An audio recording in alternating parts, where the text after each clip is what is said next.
A warm welcome to a Podful of Saints on Wednesday, the 4th of October 2023, our 12th edition of the season. When I say we, I mean myself, David Tavener, the ever smiling, even in defeat, Jake Ellacott. Thank you for that, Dave. Hello, everyone. Hello, Lee. Well, you've got to smile, haven't you? Even in these difficult times. Indeed. Are you still smiling, Lee Wood? I'm always smiling when I've got the company of you two fine fellas. How are we doing, boys? Are we well? Couldn't be better, Lee. We'll soon fix that, David. Yes, I think you probably will. Actually, the team fixed that on Saturday. Right, we're looking back on last Saturday's game. We exited the FA Cup in the third round qualifying stage with a 1-0 defeat to Billericay Town, Blunswell Road, New Lodge. Call it whatever you like. It's even got some other name as well, I expect. It's a funny old game, actually, from a spectator's point of view. It was relatively entertaining, particularly the first half, I felt. It's probably the most entertaining 45 we've had this season, bearing in mind the stage rubbish we have to watch in non-league South. Billericay really gave it a go. They had quite a few shots. They got the ball forward quite quickly. They had a lot of shots. Michael Johnson, he saved us from being about 3 down in 20-odd minutes. It could have been done and dusted by then. As it was 0-0 to after half-time. We came back into it, I thought. We had a few chances. We all know who had the two best ones. Shaun Jeffers, no doubt we'll talk about that in depth. He squandered them. And for all of Billericay's on targets, we didn't have a single shot on target. I think we got what we deserved. What do you reckon, Jake? Yeah, I think that was a fairly good summary of the game. I think Billericay started really well, didn't they? We came into it the later half of that first half, sorry. And then, yeah, I think we almost probably deserved to lose it based upon our display in the second half alone, really. And by display, we didn't really do anything, did we, at all? I can't think of any particularly threatening moments. Mitchell Weiss had one that was sort of vaguely cleared out of the goal mouth. De Silva had an attempt at a shot in the last couple of minutes. But other than that, there was just nothing at all. And we almost sort of just rolled over, didn't we, in the end? It felt like that goal was never really going to come, be it a winner or an equaliser. And for me, I think we probably deserved the result that we got. Yeah, that second half, we were like rabbits looking into headlights. We didn't know what to do. We had so much of the ball, it was ridiculous, but had not got a clue what to do with it. Any different where you were standing, Lee? I listened to a podcast, right, and it's all sort of focusing on mindfulness and sort of high performance and stuff. And there's a saying that these fellas, they roll out week in and week out. You know, you don't get too carried away with the highs, don't get too despondent with the lows. Now, I can guarantee you one thing. None of those fellas were at Billericay on Saturday, so they haven't got a effing clue what they've got. I mean, I was so despondent after the game because, I mean, it's indefensible just how, just how poor we were. Jake, we were standing together and we were just, rubbing our heads. And what little hair you have left, mate, is now completely eroded away. Tavs and I are always butting heads about performance over results. And at the minute, we're getting neither. So, and I think you can probably get a good grasp of how poor it was from Nobby's post-match. I think going back to MJ, I think he had a fantastic game. I was a bit sceptical about him because obviously the number of injuries he was getting and the style of injuries he was getting, he was being usurped by Dylan Berry. And then when MJ came back, he wasn't the MJ of old. But now I think, as you say, Saturday, he was without doubt our star performer, which is a concern, isn't it? When your goalkeeper shines above all else. But I mean, you cannot have any positives to take from that game. No, you're dead right. The focus is going to be on Shaun Jeffers. He came into a side, Chelmsford, and we've got a story on that, which we're going to do later. He held on to his place last Saturday because he got 2 goals at Chelmsford. He should have had 2 more goals, shouldn't he? Those 2 he missed. Is it because he's not getting regular football, or is it 2 bad misses? But we said last week, he's going to come into a side, he's going to get goals, but he's not going to score every week. Who else was having chances apart from him? So, yeah, we can blame him for missing those 2 and he'll feel bad about it. But nobody else was a goal threat at all, were they? The second one was the glaring miss for me. I think a strike. I mean, he's not renowned for his heading capabilities, is he, Shaun? But that said, you know, he was 8 yards out and you got to hit the target. At least Shaun Jeffers will win us games more than he'll cost us games. I think that's probably fair to say. And I'm hoping that the St Albans City selection principle isn't as simplistic as you're only as good as your last game, because otherwise the team's going to be pretty bloody light on Saturday, because no one's really justification of picking themselves. Yeah, it wasn't great for Shaun. But then again, as you say, no shots on target, boys. You know, we are a National League South outfit. No shots on target. When it's I'll tell you what really grinds me, right? Is that, and I know we're sounding off and it sounds reactionary, but it's probably justified. We've got no players that can beat other players. You know, we've got no one who can beat a man. If you look at the likes of last season, when we had Zane Banton, Tafari Moore, Devontae Stanley, all capable of beating men, and they were doing it religiously, match in and match out. I don't think we've got that. I genuinely don't believe we've got that, or at least the platform in which to have the players to go and do that. If you look at it, yet again, we've found ourselves without a plan B, and if we're ahead in games, right, and we've got those players, it's fine because it's keep ball, and it's taking time out of the game, no problem, brilliant. But when we are finding ourselves a goal down, I don't believe we've got the mentality or the skill set in those players there to break them down and to score goals, because I don't think we've got that here, and it is a real concern, boys. In our last 12 games, the side scoring first has gone on to win. There's been a 0-0 draw in that as well. In fact, in our last 25 games, the side scoring first has not lost. I mean, where's the excitement of old days when games were turned on their head? It doesn't happen anymore. You mentioned players who can go past players there, Lee. Obviously, Zane Banton can do it. You look to Dylan Farge, he should be able to do it. He's not doing it. He's a great crosser of the ball at times, but he's not doing it enough. Well, Jacobs here was saying, what has he done wrong? Why wasn't he in the side? And he's got back in these last two games. And apart from that one cross on Saturday, he hasn't justified being in the side. He hasn't helped himself. But he's not the only one. Others we come on to, and we could run through them as well. Is that one of the problems you see, Jake? We just don't get at teams. We can't take them on as such. No, I do agree. And interestingly, someone else mentioned this to me earlier today. There's not many players in the team that can get past a player at the minute. And if you compare it to last season, it is light years away. And to be honest, you know, in some respects, it's worked so far because the league maybe is possibly not as strong as it is. It's still too early to call, really. But in a lot of these games, we've been able to get results because we've been able to play keep ball. But like you both mentioned, it is actually, when you do think about it, quite startling how much we struggle when we go behind in games, and how much we struggle to reassert ourselves back into those games and get a chance and create a chance. And yeah, on Saturday, there was just no energy, no zip, nothing at all, nothing creative in there. You arguably had what are pretty much our most creative players out there, bar Zane Banton, who, you know, we hope will be back as soon as possible. But bar him, you had Rasulo, Mitchell Jeffers, you had Blackman, you had a lot of players there, and none of them could create anything. And it's not like we were playing the Billericay team of 4 or 5 years ago under Glenn Tamplin that had big names, big players, you know, that were looking to go places. That Billericay team is good. They were decent enough. But, you know, like Lee said, we're a National League South side. We should be looking there to go there and control the game, but also create chances. And the lack of ability to create chances against Billericay was just amazing. And it's not like even that Billericay defence was amazingly, like, stood out to me going, oh, they look very good today. They look very strong. It was more on us again, wasn't it? Just our inability to create anything at all or unlock anything.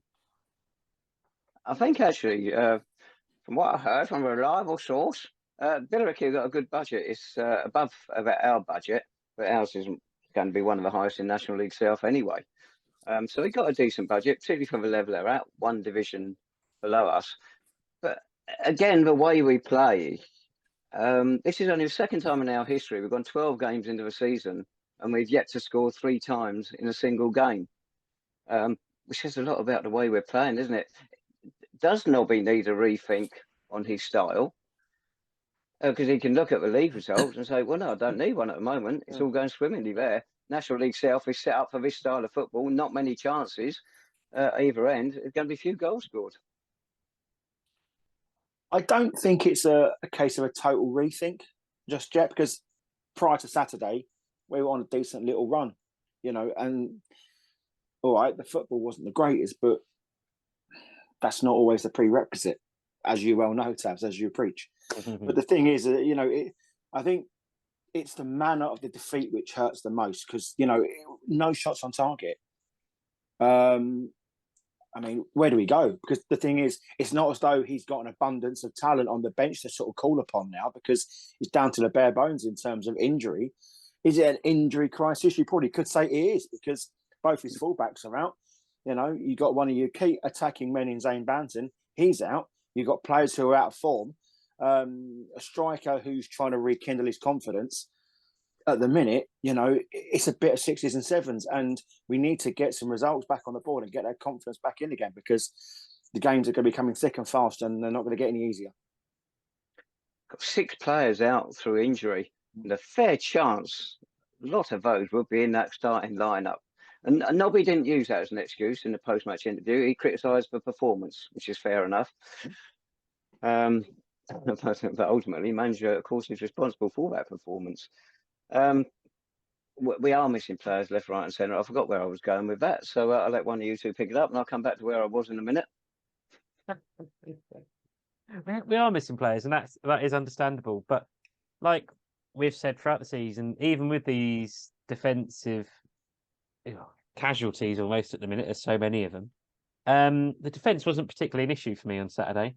It's that midfield and forward area, and it's just that. But I think going back to it again, we just don't have those players to maybe unlock a defence or possibly a plan B. It doesn't have to be a plan B. You don't have to stick, someone up front that's 6'6", 6'7". Why can't it be a plan B of someone that can suddenly cut out wide and then cut inside? It's got a bit of pace, a bit of energy. I think we saw that he brought on George Morrell, sorry. Alex who? And George, that's not his style of play, is it? I mean, you can't stick him out wide. That's not his natural tendency. You can see he can do it. And of course, part of that is the injuries. Of course, someone like Ben White is a massive miss, Zane, etc. But they're just not there. And that does come back to the core squad. I think some of the fans pointed out in the summer that maybe we're lacking sort of a natural wide man in the squad that could really, as someone that watches this podcast would say, get chalk on his boots and actually get out there and bomb down the line and whip those crosses in. Initially, we thought that was Dylan Farge, but I say last few games, he's not really done that.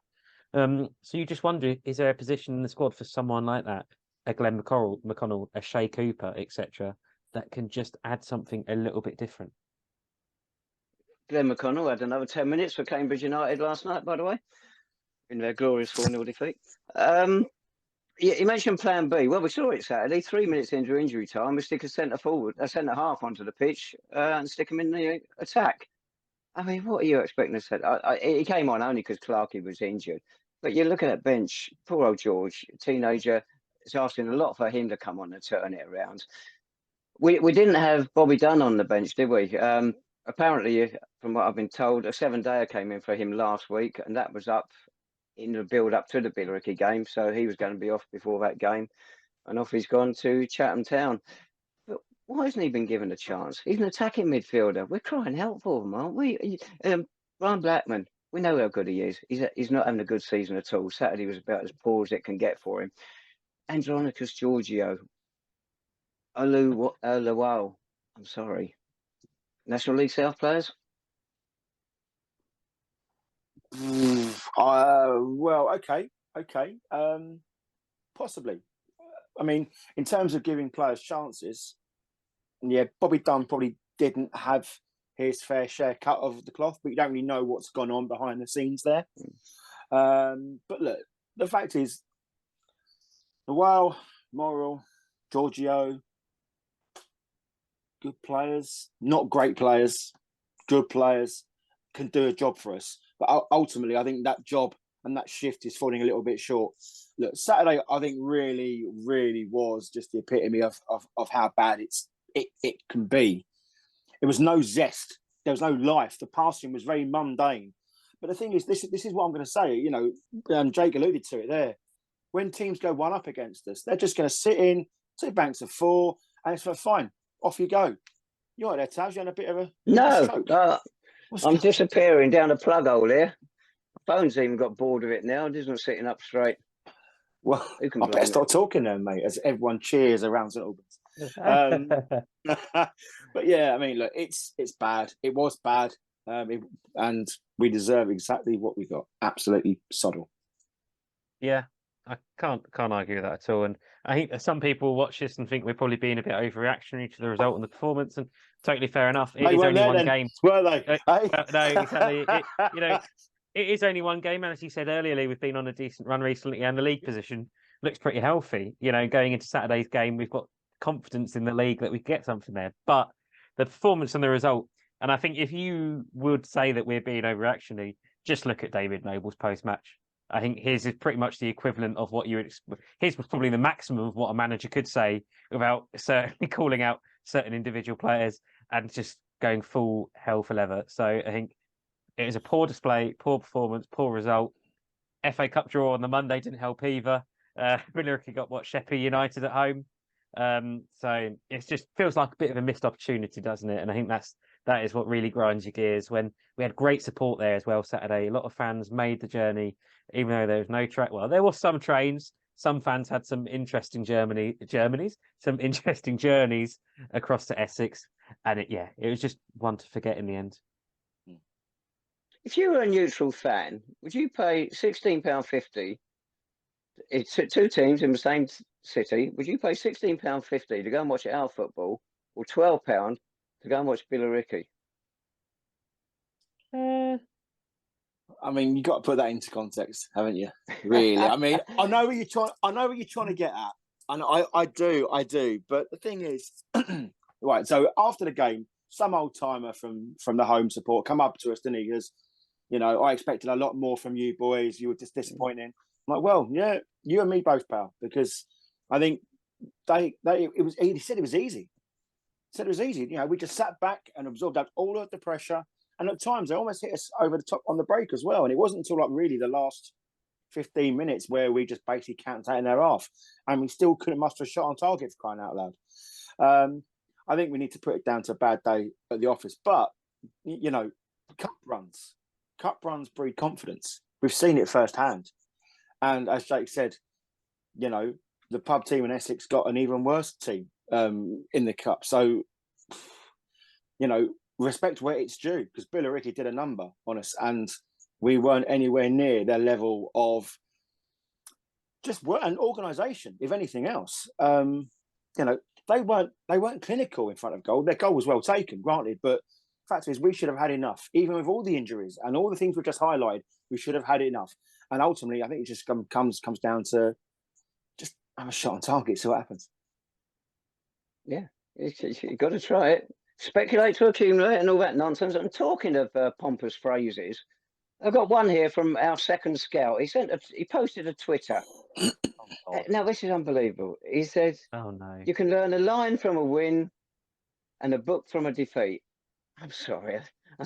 That's not what supporters want to hear when you've been dumped out of the FA Cup by lower league opposition for the second year running. First time that's happened since 2009 was the last time. And then in his next sentence, he said, it's an unfortunate defeat.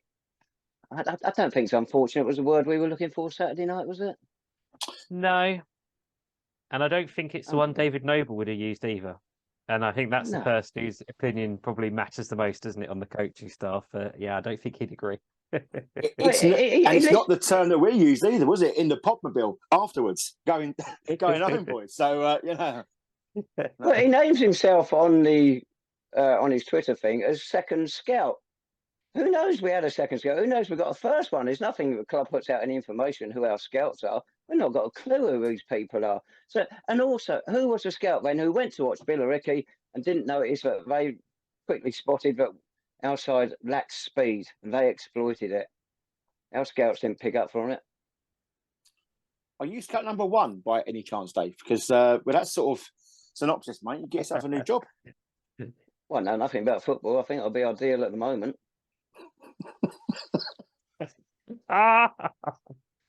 Oh dear. Move on quickly. So Move on. now we Move can on. concentrate in the league. Yes, we can. Eastbourne Borough at Clarence Park on Saturday, the 7th of October. Their manager is Mark Beard, 10 games for us back in the 2007-8 season. We won one of What them. a season. He scored twice. One of them was against his first one actually was against Eastbourne, funny enough. They were making a lot of noise in the summer. Much changed club. Simon Leslie, connections to Scott Leslie, former City Academy player, of course. Simon Leslie now the owner. And hasn't really taken off from them yet, has it? They're down the table, 17th? I think they're 4 games without a win. They had a big win last night against Billingshurst in the Sussex Cup. The ideal game for us to bounce back. But what team are we going to put out? Oh, that's a very good question. I think you could argue, does it depend on the injuries? But then I don't know if any of those injured players are any close to coming back at the minute with the sort of the updates we've had on them. There's not we sort of hinted it, haven't we? Talked about Billericay. There's not an awful amount that David Noble can change in that team at the minute. Just because the options on the bench, I suppose Akambi coming in for Shaun Jeffers might be one that a few of us could see coming down the road on Saturday, and it'll be interesting to see the reaction to that one. But otherwise, I don't know what David Noble can do to the team at the minute. I'd play the place, fellas. I would play the exact same team. So listen, fellas, show me you can't perform like a bunch of cart horses for 2 games in a row. Get out there and prove me wrong. But not only me, but all those fans. You know, people have seen the reaction on socials. Go out there, play the exact same team, and go tear Eastbourne a new one, because you know you owe it to the club after what you served up on Saturday. Yeah, that's what I would do. Do you really think Sean's got a chance of starting on Saturday, Lee? Because well, you know the story. But you know the story as well. He wasn't originally in the lineup at Chelmsford. He was listed amongst the substitutes, and Ibi Akimbi went to Clarence Park instead of Melbourne Park. You can't blame him. It's much nicer surroundings. So he didn't get to Melbourne Park until 2:30, which meant Sean made the starting lineup. Of course, he got those 2 goals, so he's included on Saturday. And we remember what's his name? Akambi. He comes on 3 minutes. He's missed a sitter.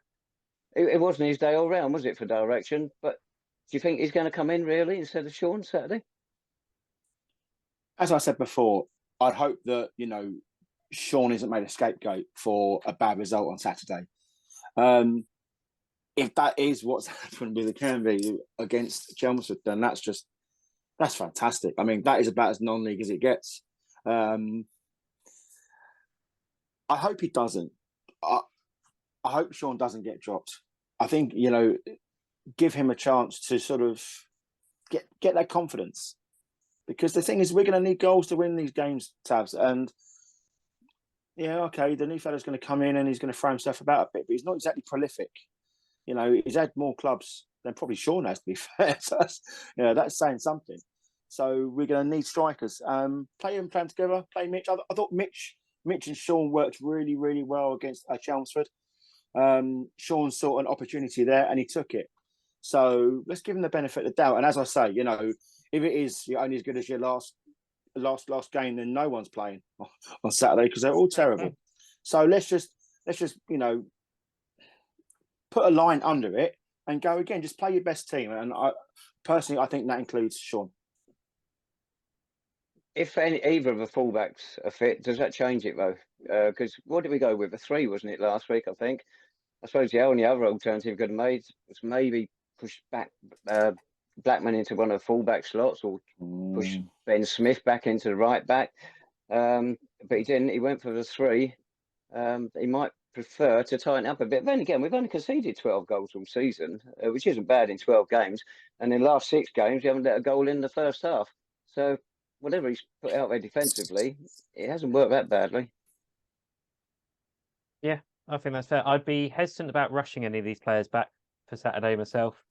And as you said, defence on Saturday, it wasn't a major concern for me. It didn't, it was what it was. We've had to deal with the players that we've got at the minute. I think that the defence has got more than enough to deal with Eastbourne on Saturday. And I don't want to be rushing these players back because we'll just incur more injuries, won't we? I suppose One we don't know is possibly Ben Wyatt. I mean, the preview said last week he was going to go a late fitness test at Billericay. Clearly, that he failed that. So will he be in contention possibly this week? Maybe that could be an option to come in. But otherwise, I don't mind Lee's idea of just telling them all go out there and try again. Well, we saw how thin the squad was on Saturday. Are we closer to getting some loan players in, do you think? I think we've. Yeah, you'd have thought so, wouldn't you? Yeah. I mean, the vibes we're getting, isn't it, Lee, that they're definitely starting to look now at the options that are out there. And I know, Dave, you're not a fan, but I think at this point in the season, it wouldn't be the worst idea. We've obviously already got Glenn Hoddle. Glenn Hoddle? George Hoddle.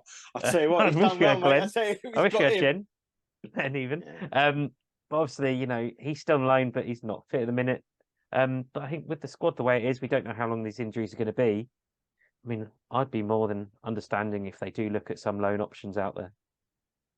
I think you're right, Jake. What we need is a 70-year-old Glenn Hoddle in there. Still be faster than most of the ones we've already got, but there you go. Oh, dearie me. You're not making any fans this week, Dave. I'm not even winning with the phone. That's given up on me as well. Oh, dearie me. Right. Should we do a prediction for Saturday, then? Go on, Jake. I'll put you down as 2-1, obviously. Oh, no. I'm going to go 3-1 Saints. Lee? I'm gonna go 2-0. I think we need a reaction, and I think we get one on Saturday. Yeah, and I think, to be fair, Eastbourne, they're not the worst opponents, are they, to be facing a sort of a bounce back game? As you said, Dave, they've not had a good run recently. I think their last win in the league was 6th of September against Havant, who everyone beat these days. So I mean, it's a decent game to have. We know Eastbourne can be difficult, but I think if Nobby can motivate these lads and get that response from them, I don't see why we can't pick up 3 points. Well, I'm going to be wildly optimistic. I think we're going to have a shot on target, and hope that Eastbourne don't score from any of their 12. 1-0 win. Oh, my goodness me. We've got another game on Tuesday, haven't we? Cup fever. It's not over yet, is it? It's still going on. Heart Charity Cup next Saturday, next Tuesday even. Hemel Town at Clarence Park, first round. What sort of size are you going to put out in that? Most of the under 23s or whatever they call it, academy, whatever they call it, blooming thing. Get your boots on, Ellacott. You might get a shift. That'd be great. I would pay good. I would pay $16.50 to see that, Jacob.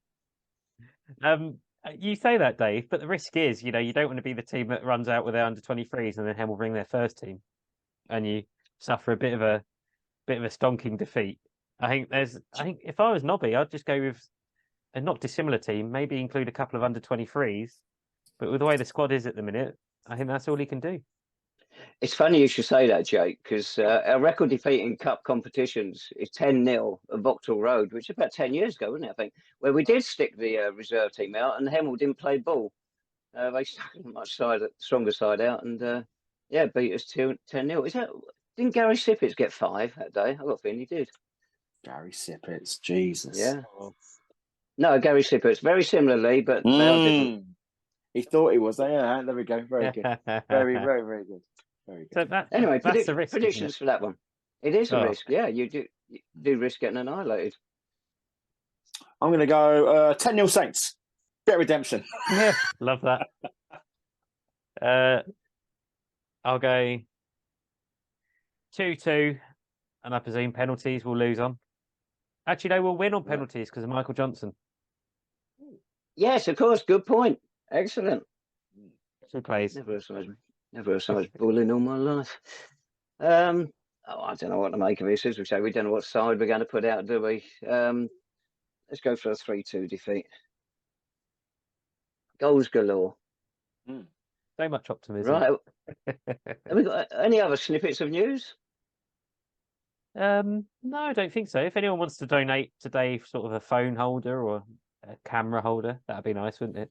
That's because he spent all his money on Wi-Fi now, so he's got his connection sorted out. He's just got to get all the accoutrements of being a podster now. Look, laughing, absolutely beautiful. Well done, Taz. Do you remember? Right, we mentioned Mark Beard earlier. The season he was playing for us. Do you remember who his manager was for those 10 games? Go on. Go on, Dave. Richie Hanlon.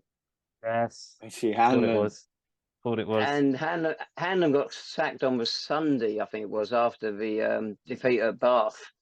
And Mark Beard walked out at the same time. And missed the lengthy tenure of Dave Anderson, of course. I have to say, for any of our newer fans, that you don't even want to know about that season. Some of the football you missed that season, some of the managers you missed. If you think this season was monotonous and bad, you want to cast your mind back. This season, like bloody Man City and Barcelona combined compared to that season. Absolute scenes. Jesus Christ, they were dark days, fellas. They were dark days. Very interesting. Right. My right arm's telling me we've had enough for tonight. So hopefully you two agree and we can go now. There's a joke there, but I think that's a family show. Let's not make that. If you want to get in touch with us, young Jacob is going to give you all the information right now. Emails in the description. It's Twitter/X at Podful Estates. We're going to go off and not think about that joke. And we will speak to you again next week after the Hemel Cup game. Thank you very much, everyone. Come on, you Saints. Bye-bye. I would wave goodbye, but I've run out of arms.